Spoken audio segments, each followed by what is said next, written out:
Türkistan'ın kalbi, İpek yolunun ve Türk yurdunun kadim durağı Taşkent.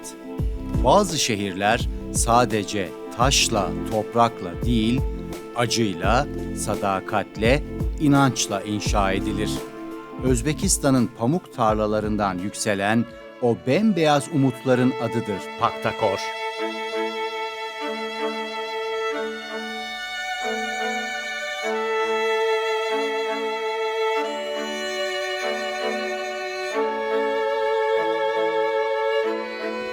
...1975 yilda komandadan ketdim, o'z xohishim bilan ketdim-da. Shundan keyin murabbiylikka o'tdim. Murabbiylikda Yangiyer, Samarqand, Namangan komandalarini hammasi birinchi o'rinda chiqqan komanda birinchi o'ringa chiqdi. Shundan shu bilan birga ishladim. Undan tashqari biz Namanganda o'yin paytida bir o'rtog'im keldida aviakatastrofa bo'ldi deb qaytdi. Ishonmadim men. Keyin qarasak, haqiqatda katastrofa bo'lgan. Toshkentga uchib keldim. U bolalar bilan men 2-3 yil Fyodorov, Xazipanakis bilan 2-3 yil birga o'ynadik. Birga o'ynab, u yerda kirib, qayg'urib, hamma xafa. Shundan keyin rahbarlar aytdiki, sen borib Fyodorov turadigan, turadigan joyda shu tinchlik bo'lsin deb. Shundan keyin bu yerda juda og'ir ahvol. Nega deganda biz yoshlikdan futbolchi katta bo'lgan, bular Fyodorov, Xazipanakis bular endi o'sib kelayotgan futbolchilar. Ular bemalol SSRda 5likka kirsa bo'lardi bu komanda. Taqdir shunaqa ekan, ular olamdan o'tdi, qayg'urdik. Yaniga yilga boshqa komandalardan futbolchilar o'z xohish bilan keldi Toshkentga. Shunda birinchi o'yin Dinamo Tbilisi, keyin Ararat bilan 79-yilda bo'ldi. Tbilisi shundoq o'ynagisi kelmadi Tbilisi. Nega deganda ko'rib turibdi, o'sha Toshkentda shunaqa motam. Ararat bilan keyin durang o'ynashdi. Shu bilan mana hozirgacha hali Oliy Ligada o'ynash bo'lmadi. Endi SSR tarqalib ketgandan keyin Paxtakor o'z respublikasida nima qilib o'rta me'yor borib hozir o'ynab yuribdi.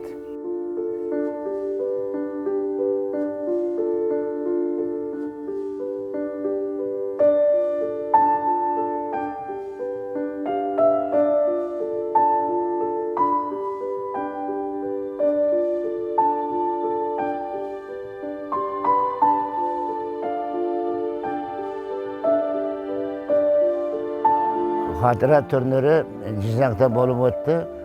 U paytda hozirgi bizning prezidentimiz Jizzaxda ishlardi, rahbar bo'lib. Shu yerda Dinamo Kiyev, CSKA, Paxtakor o'ynaydi. Shunda mana veteranlar o'ynadi. Veteranlar shu yerda birinchi o'rinni CSKA Moskva oldida, keyin shu xotirasiga o'ynaydi. Kiyevdan Xmelnitskiy, Blakhin hammasi kelib bu yerda o'ynashdi. Sahada sadece bir futbol takımı değil, bir ulusun gururu olarak koşan, Türkistan futbolunun zirvesine adını yazdıran bir efsane. Takvimler 11 Ağustos 1979'u gösterdiğinde Taşkent semalarından bir devin vedası yankılandı. Dinamo Minsk deplasmanına gitmek üzere havalanan uçak, Ukrayna semalarında binlerce metre yüksekte bir başka uçakla çarpıştı. O an zaman durdu, telsizler sustu, kalpler buz kesti. Hava koridorundaki o korkunç hata sadece 17 gencecik futbolcuyu, teknik ekibi ve kulüp çalışanlarını değil, bir şehrin en parlak geleceğini de bulutların arasında bıraktı. U paytda endi aytolmadim, yosh ediku, Paxtakor derdi, lekin ko'p eshitardi an. Yosh judayam yaxshi harakat qiladigan, keyinchalik shu narsani ham 12, 13, 14 yoshimizda ham masalan men harakat qilgan joyda harakatlangan o'yinchi edi. Kuchli o'yinchi hisoblanardi. Lekin yosh taqdir taqozosi bilan umrligi qisqa ekan, o'sha paytda aytaman, O'zbekiston Paxtakor bilan hamma xursand bo'lardi, stadionda to'lardi, televizorda ham ko'rardi ko'pincha. Yo'q, endi bu keyinchalik, baribir ham 9 yoshimda kichkina bola edim, yosh bola edi u. Lekin keyinchalik bo'lib, aytaman, nima oldin ketib o'tgan narsam futbol bilan yashashardi, juda ham qayg'uli bo'lgan, juda ham katta tragediya deydi, o'zbek futboliga, o'zbek sportiga kutilmagan o'zbekchasiga kuchli zarba bo'lganda, bu narsa nimaki, aytaman, futbol O'zbekistonda birinchi raqamli. Sahada birbirine pas atan o uyumlu ayaklar artık sonsuzlukta omuz omuzaydı. Taşkent o gün sadece bir takımını değil, bir kuşağın en güzel rüyasını kaybetti. Karadeniz'in serin rüzgarları Özbekistan'a sadece derin bir yas ve bitmek bilmeyen bir özlem taşıdı. Kaza Paxtakor'un hikayesinde bir son değil, bir dönüm noktası oldu. Kulüp kısa sürede yeniden yapılandı. Altyapısını akılcı politikalarla kurdu ve yoluna devam etti. Sovyetler Birliği döneminde Türkistan futbolunun en istikrarlı takımlarından biri olan Paxtakor, Özbekistan'ın bağımsızlığından sonra da bu rolünü sürdürdü. Assalomu alaykum.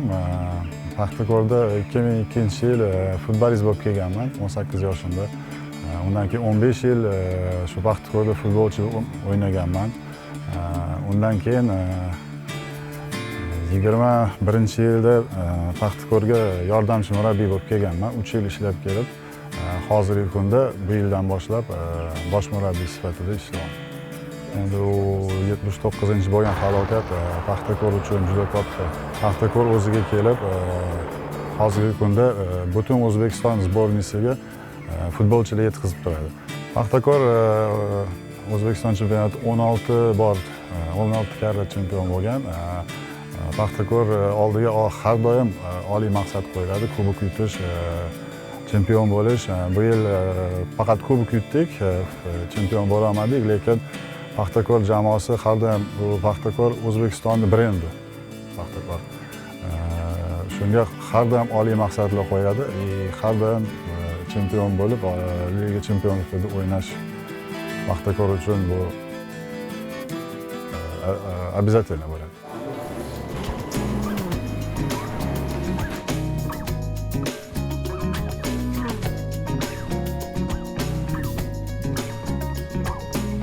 İsmim Sardor Sobirxo'jayev.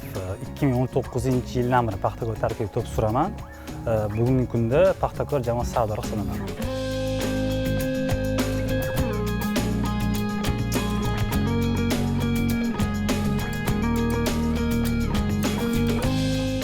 Albatta, har bir yosh futbolchi yoshligidan Paxtakor tarkibida to'p surishni orzu qiladi. Baribir Paxtakor nafaqat O'zbekistonda, balki O'rta Osiyodan eng katta jamoalardan bittasi.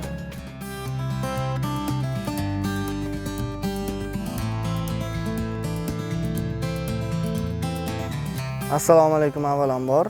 Men Ibrohim Ibragimov, Paxtakor jamoasi yarim himoyachisi bo'laman.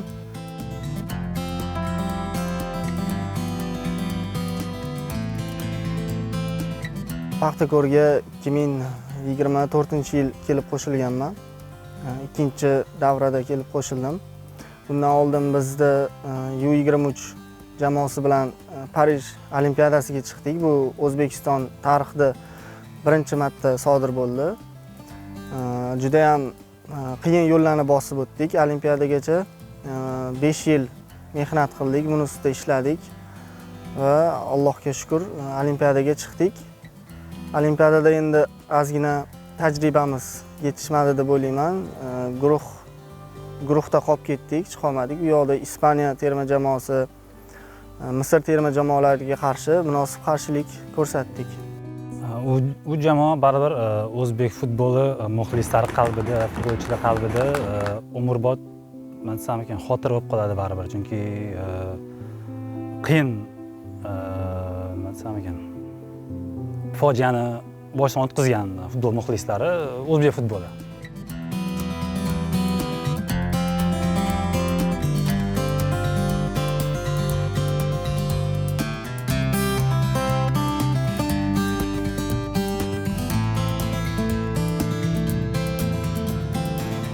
Jamoa juda ham yaxshi. O'sha hamma aytadigandek bitta oila, bitta jamoamiz, hamma bir kishi uchun, bir kishi hamma uchun. Shu asosda davom etamiz.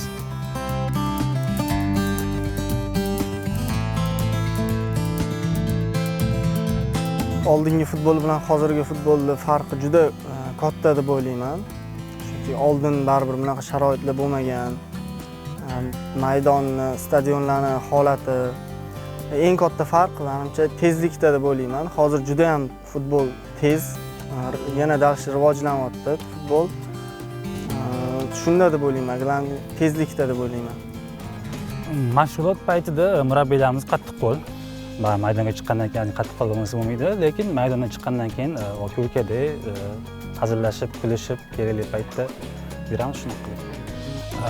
Bu yildan o'zi o'zbek futbolida fanatlar masalan yangi уровеньga chiqishdi. Haligi har xil performanslar, Andijon, Farg'ona, Paxtakor, o'shani bizanikini muxlislarimiz qolishmayapti.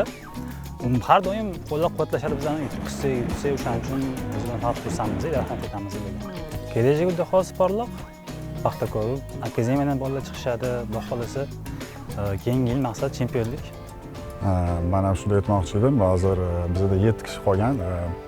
Milliy taqimga sborniga 8 kishi olindi. Plus bitta o'yinchimiz jarohati bor, u bora olmadi. Undan tashqari U20 sborni bor.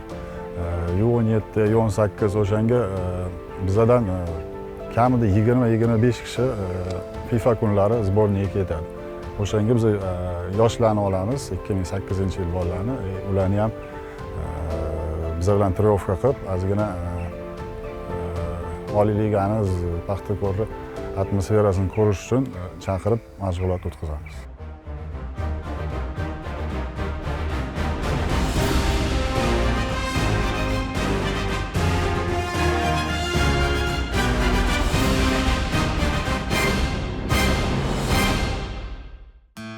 Meni ismim Yura, futbol klub Paxtakorda jismoniy tayyorgarlik fitness trenerini ishlayapman.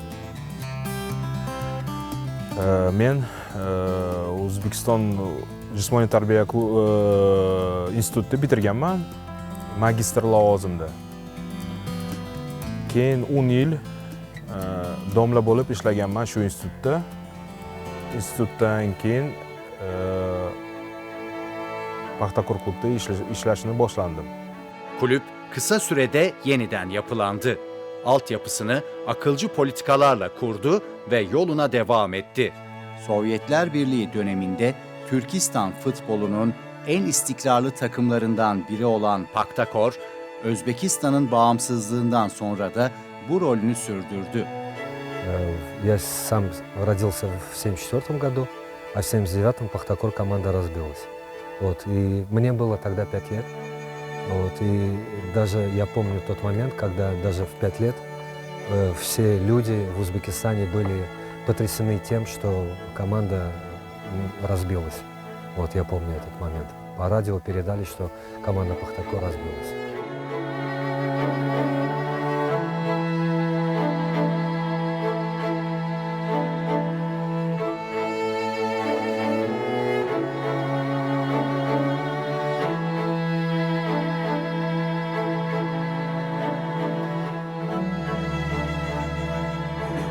Bugün lig şampiyonluklarıyla, altyapıdan yetiştirdiği oyuncularla ve Asya kupalarındaki düzenli varlığıyla ülke futbolunun lokomotifi durumunda. Paxtakor artık geçmişine derin bir saygı duyulan, bugünü oynayan, yarını planlayan bir takım. Assalomu alaykum hammaga. Bugun Paxtakor komanda bugun Jar stadioniga kelib, Paxtakor komandasiga balet qilgani keldim. Chunki nimaga aynan sabab? Chunki meni yaqinroq akam Paxtakor komandasida o'ynaydilar. O'shanga balet qilgani keldim va anchadan beri Paxtakor komandasiga balet qilaman. Chunki o'zim Paxtakor komandasida o'ynayman. O'shanga bugun shu balet qilgani keldim. Omad tilab qolaman. Rahim bugun birinchi o'rinni olib ketishsinlar Paxtakor komandasi. Meni ismim Najmiddin, Mahmudxon o'g'li. 68 to'layapman. Yanvarda 68 yosh bo'ladi. 6 yoshimdan beri balet qilaman Paxtakorga. Biz otamiz Paxtakor deydi. Otam da balet qilgan, ishqiboz bo'lgan. Hop. Endi Paxtakorimiz nomi O'zbek xalq komandasi. O'zbek xalq komandasi hisoblanadi. Shuning uchun butun O'zbekiston, Qozog'iston, Tojikiston hammasi bu Soyuz paytda, SSR paytda Paxtakorga balet qilgan. Hozir ham ko'p butun respublikadagilar Paxtakorga balet qiladi. 1979-yil afsuski 11-avgustda biz qora ko'zlarimiz osmonga uchdi. 79 Paxtakor. Shundan bir eslaymiz. Ko'zimizda yosh bilan eslaymiz. Alloh rahmat qilgan bo'lsin. Jonlar jannatda bo'lsin. Qoyallarni salomat qilsin. Boshqa bunaqa falokatlar bo'lmasin. Hammaga sog'lik tilaymiz. Paxtakor xalq komandasi.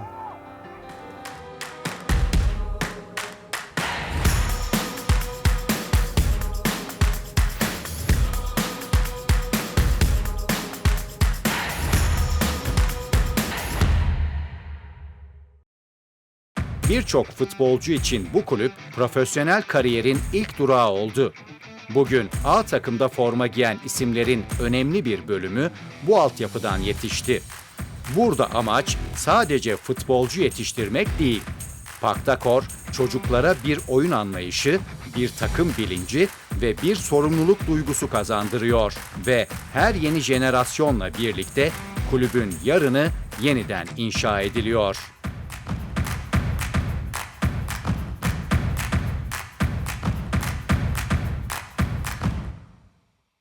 Paxtakor 1979-yilda aviahalokat uchraganda, endi biz anaqalardan bilamiz, o'zimiz yoshi katta adamdan, dodamdan eshitganlarim bor. Juda ham butun O'zbekiston o'sha kuni yig'lagan, juda ham zo'r futbolchilar o'sha aviahalokatda halok bo'lgan. Ulardan Mixail An, Olim Ashirovlarni haligacha o'yinlarini bizga qo'yib berishgan, ko'rganmiz. Har doim o'sha 11-avgust kuni o'sha futbolchilar aviahalokatda halok bo'lgan futbolchilarimizni xotirasiga har doim har yili musobaqa uyushtirib kelinadi.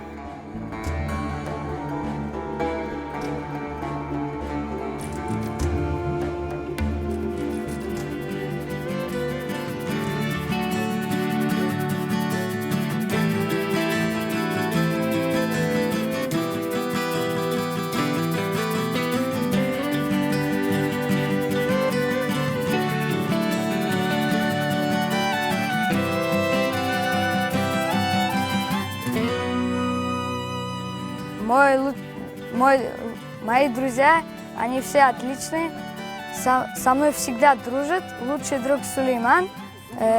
Я с ними всегда общаюсь, не ругаемся, потому что Paxtakor самый лучший клуб в Ташкенте и самый сильный, мне здесь нравится играть.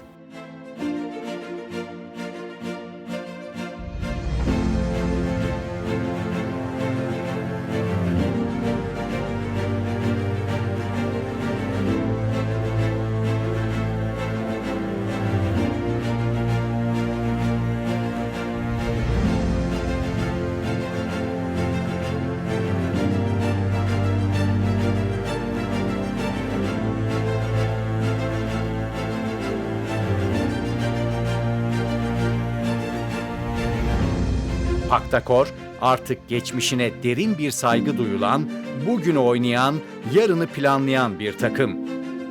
Paxtakor sadece sahada var olan bir takım değil, tribünleriyle birlikte yaşayan bir kulüp. Taşkent'te Paxtakor, kuşaktan kuşağa aktarılan bir alışkanlık. Babadan oğula, mahalleden stadyuma uzanan bir bağ.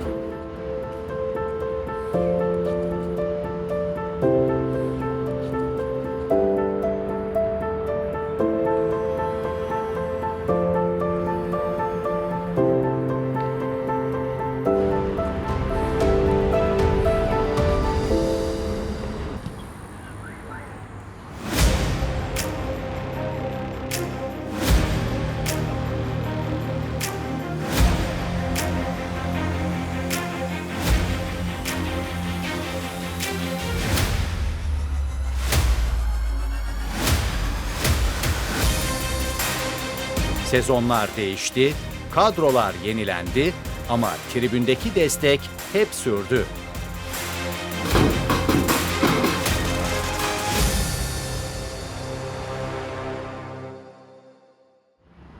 Paktakor yıllar boyunca Özbek futboluna sayısız oyuncu kazandırdı. Birçok futbolcu için bu kulüp profesyonel kariyerin ilk durağı oldu. Команда «Пахтакор» была, есть и будет, потому что это народная команда. Вот. И всегда команда «Пахтакор», она ставит перед собой высокие цели в чемпионате, в кубке, вот, и в Лиге чемпионов, в азиатской. И поэтому «Пахтакор» был, есть и будет. 1979'un kederli gökyüzünde sonsuzluğa uğurlanan o efsanevi kadronun mirası, bugün Taşkent'in her sokağında yaşayan bir onur nişanıdır. Geçmişin hatırasına sadık, bugünün sahadaki gücüne hakim ve yarının modern futbol dünyasına hazır olan bu sarı mavi sevda, Taşkent'in kalbi olarak sonsuza dek atmaya devam edecektir.